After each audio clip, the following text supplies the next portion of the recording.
India has a very long tradition of filmmaking and all of that we know. Now, but somehow in the in the mid 90s, we find that the agenda in Asia of being the leaders in filmmaking has been hijacked by Iran and China and these True, filmmakers. very true. So And would it's you? very sad, it is very sad too. Sad for the Indian filmmakers. Because Indian filmmakers have fallen, some of the Indian filmmakers, I wouldn't say, I would not make any sweeping comment, but then quite a lot of people, very, very courageous people, they were very courageous people at one time. Not only courageous, they were very sensitive at one time, but then they have fallen in love with big money. And that has created made a lot of harm. That has done a lot of harm to these people. But I know Abbas, the one who got the big prize in Cannes 2 years ago. And I know him. I know how he was making the films. I know, and then the other people in Iran, the 3, 4 people, they also made the films like that. And you have truly said that it is being hijacked by small countries like Iran. Small countries in terms of filmmaking. So now that is all the more reason why. How much would you say is our filmmakers to blame for that? I mean, do you think the resource crunch and the constrictions of audience and stuff veered our filmmakers away from what could have been innovatively good cinema into something? They fell into their own trap of a certain kind of idiom. They probably evolved their own formula of non-popular films. Well, basically, could you spell out your question again? Yes, I mean, I want to ask you that do you think this movement itself fell into a trap created by, again, these filmmakers only of a formula that they evolved, which was a formula for the non-formula films, for instance, poverty and, a certain bleak depiction of India, Even, which, even a star system.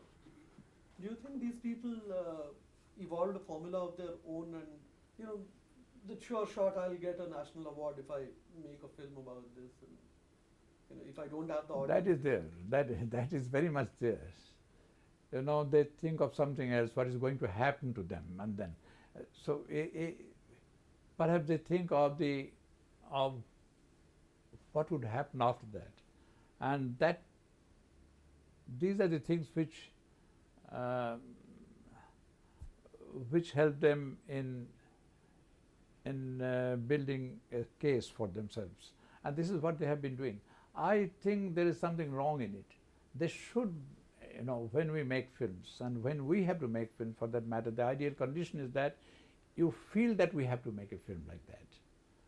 And doesn't matter how it works outside, how it works with the people there. You are serving your own conscience. The point is to serve your own conscience. The point is to serve your own sensibility. This is what, if it is done like that, then perhaps we will be reaching the goal which we have been looking for.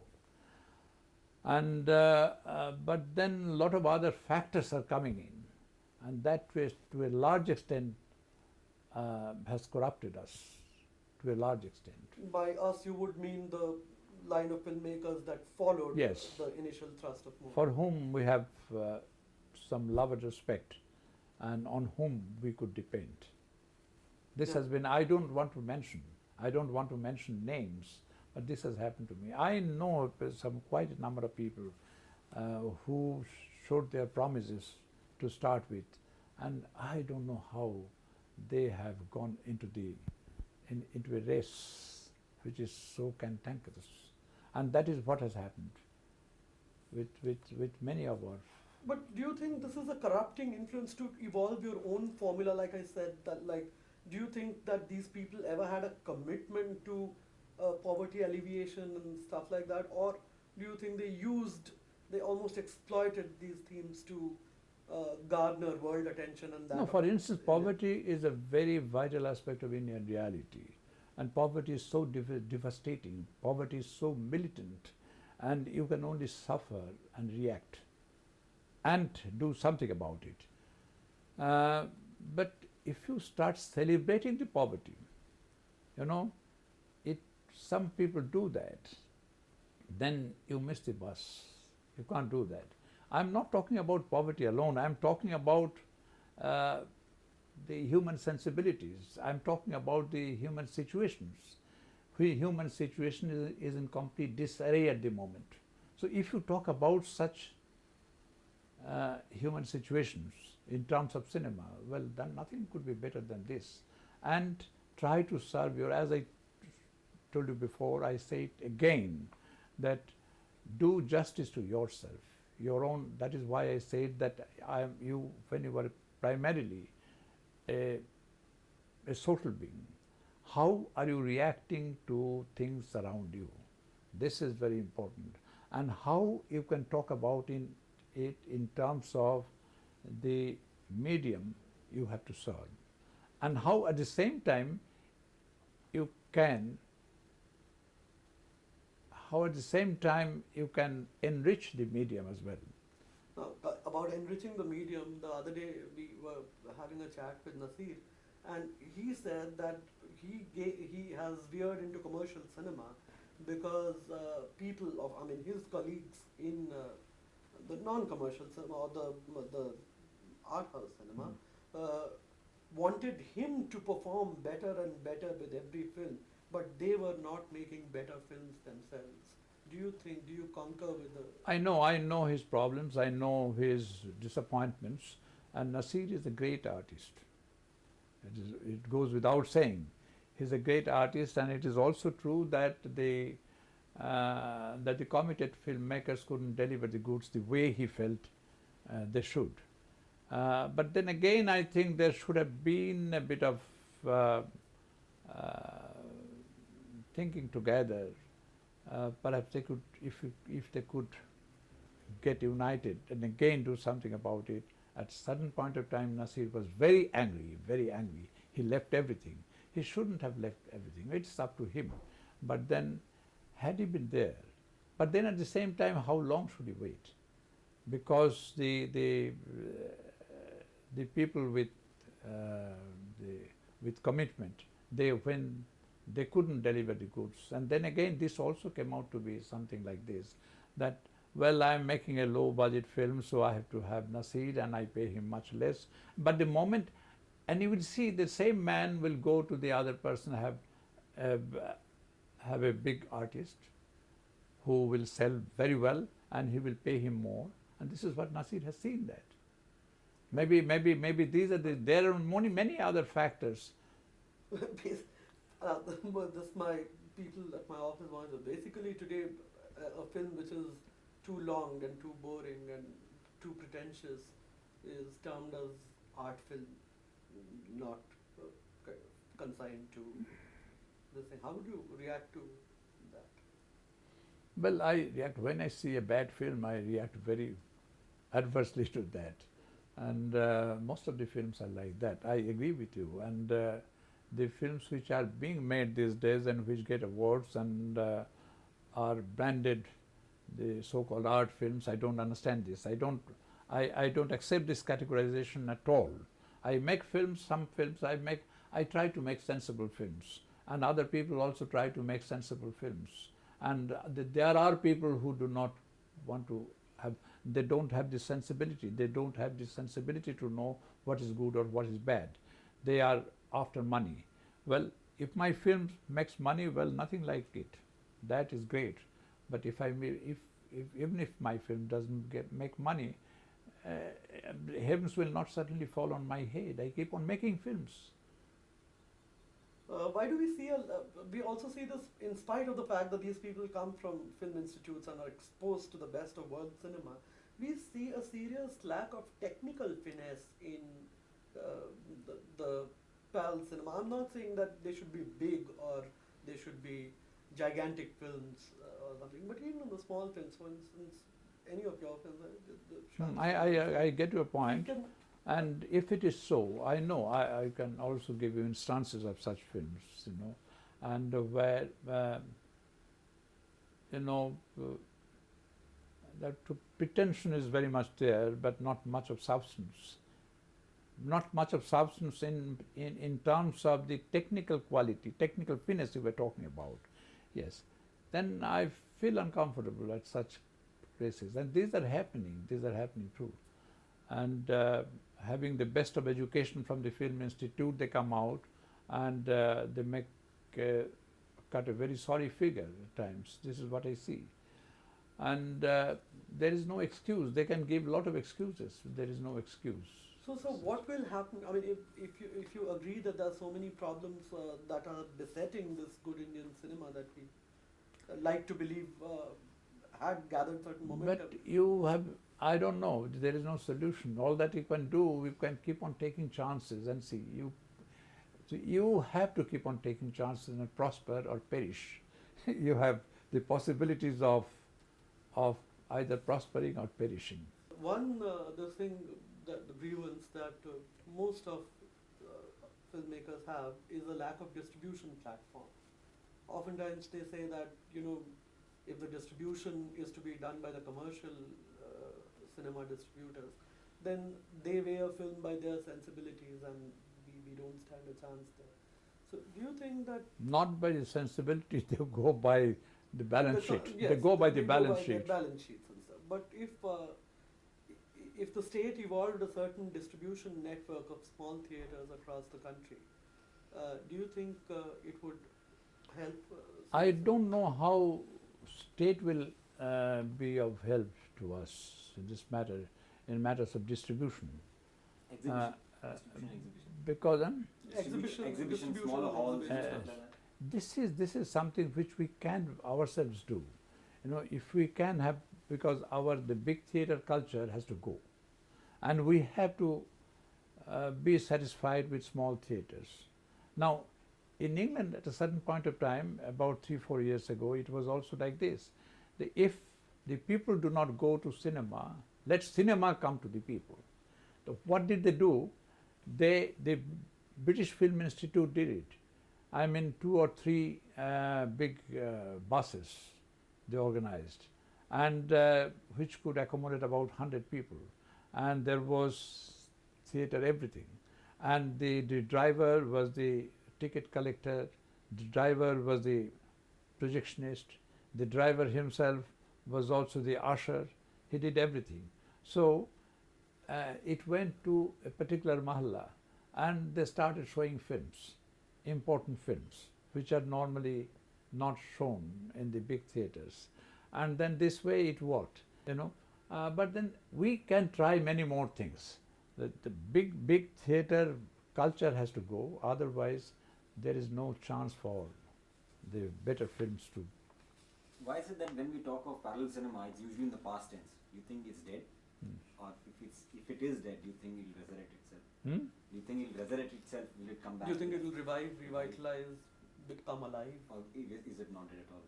How to revitalize, I don't know. I don't myself know. But then all that I know that you have to keep on doing this. You have to find ways and means. But without depending much on the government, other than funding, because it needs to be, we need to be very professional in everything, in distribution, in production, in the making of the films, and in exhibition, everything. We have to develop a professional attitude, and this cannot be left to the government departments. The government's business is to give us money in good faith and be off. You know, the things are to be done by the filmmakers themselves. If a situation arises, something like this, that the films who, and the filmmakers themselves, the young filmmakers or the old filmmakers, whoever they are, if the filmmakers themselves, they build their own theatres, if they themselves, they run their houses, something like this, nothing like it. It can be done. Do you think that will make them a little more commercially savvy also? That Well, yes. Well, they can be in circulation. This could be possible. But then again, you know, all around you find the big money coming up, asking you to get into it, and this is what is being done. Now you see the young filmmakers; they are making so much of money. Are you not seeing that ad films are being made? I was thrown into an ocean of wonder when I came to know about a young man who gets every day for his daily remuneration would be 10,000 rupees, 15,000 rupees, even more than that. A cameraman taking 2 crores of rupees, can you think of it? A cameraman is getting 1 crore of rupees for one film. This is unthinkable. So this has to go parallelly. So you have to have fights on many fronts. If K.K. Mahajan went and worked in a commercial film, I'm sure he'd get paid that kind of money. But anyways, so is there something that you would like to suggest using this platform to the industry to, like I think if it is done so. so, now look, in Calcutta I have seen twice they came to me, young filmmakers. They came to me and they told me that we are building an organization called the Forum for Better Cinema. So it was there in Bombay, perhaps it is there in Delhi as well. So it was there in Calcutta. They wanted to build Forum for Better Cinema. And I found also some journalists also with them. I said, why do you have the journalists with you? You were the filmmakers and the journalists there to write on films. And why, how do you meet? I said, no, we have to do together. I said, if the journalists have to feel that, if the journalists feel that they have to go in for good cinema, they can build a forum of better cinema. Now, what is happening, at the back of their mind, they have to have some journalists with them, so that the journalist will do something for them. So this doesn't work.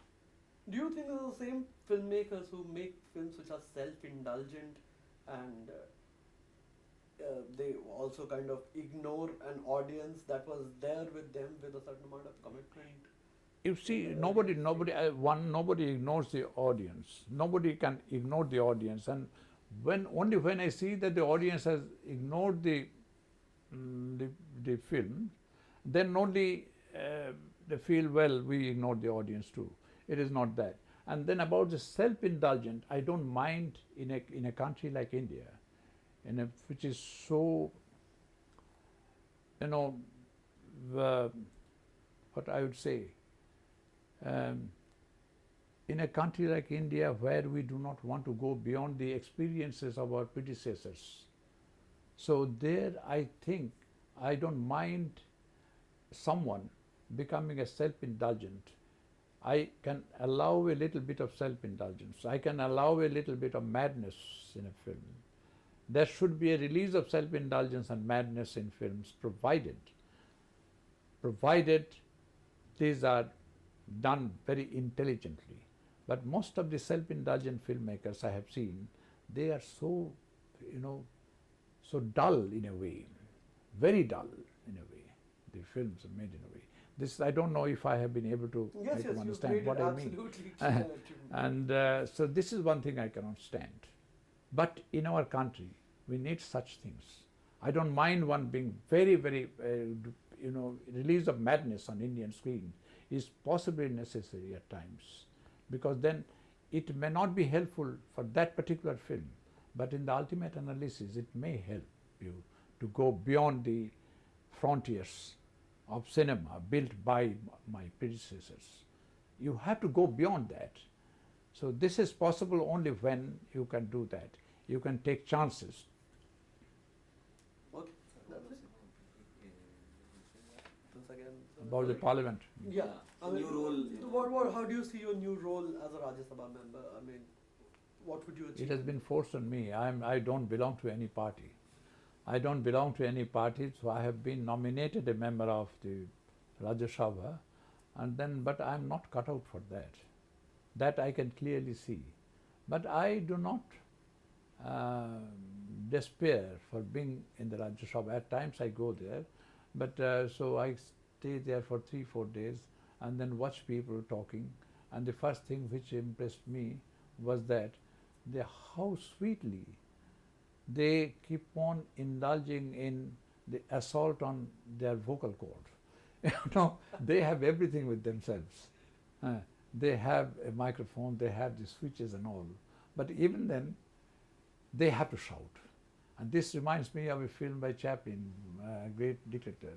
when great dictator Hinkle started speaking and the microphone did go like this, something like this. So this is something, and then I could see something, though this has been a bit of, not politically, but as a human being, I feel I need to cultivate these people. Most of the people howl too much, but there are people also who I find to be very precise, whom I found to be very strong, but at the same time very dignified, very dignified.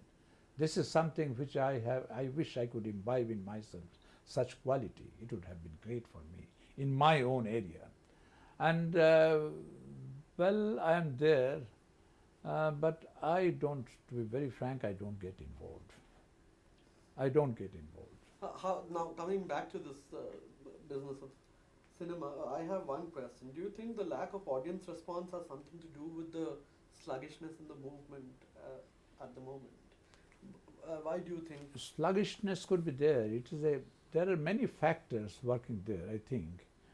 And but you see that everywhere, think of literature, think of painting, think of music as well. Don't you think that there is a poverty of creativity everywhere? Now, for instance, if we talk about the films made in Hollywood, when you see a Spielberg film, I sit up and take very respectful note of the tremendous advances of science and technology. But then what do I see? I see magic. I don't get any aesthetic delight out of that. This is where I feel very, very disappointed. You see that? And whereas you find some of the filmmakers, the independent filmmakers in United States, perhaps they are based mostly in New York or elsewhere, and they have been making very beautiful films. And even in Hollywood, very good films are made. I mean, the films of my choice. Why then, like, don't you see that happening in India, that certain pockets? It should happen, and I'm sure it will happen. I think all this is a passing phase. All this is a passing phase, and things will come. And we are somewhat in a void. It is quite apparent from the fact. Look at politics here. Don't you think that it is all void? This is a very big crisis. Is eating into the very vitality of Indian politics. Don't you see that? You know, when the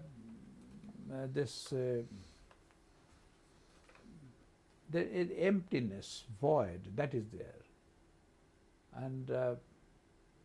And when you see something somewhere, it reflects on other things as well. Politically, we are in a very bad shape. Very bad shape. I'm talking politically as in terms of philosophy. And so, you know, perhaps it reflects on other things as well. Okay. Thank you so much.